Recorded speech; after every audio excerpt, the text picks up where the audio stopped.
بسم اللہ الرحمن الرحیم۔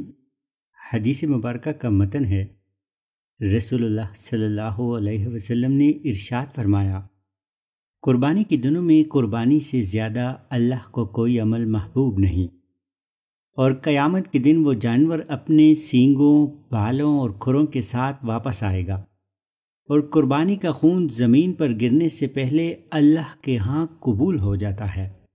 حدیث مبارکہ کا پس منظر۔ یہ حدیث اس وقت بیان کی گئی جب صحابہ کرام نبی صلی اللہ علیہ وسلم سے قربانی کی اہمیت اور اجر کے بارے میں سوالات کیے۔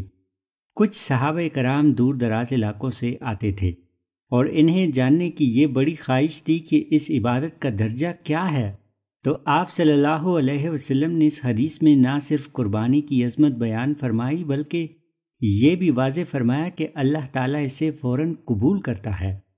قربانی کے دنوں میں اللہ تعالیٰ کو سب سے زیادہ پسندیدہ عمل قربانی کرنا ہے، اور اس کا اجر اتنا عظیم ہے کہ قربانی کا جانور قیامت کے دن مکمل حالت میں پیش کیا جائے گا، اور اس کا خون زمین پر گرنے سے پہلے قبول کر لیا جاتا ہے۔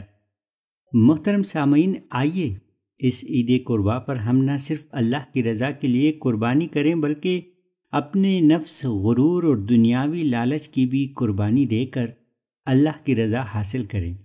شکریہ، فی امان اللہ۔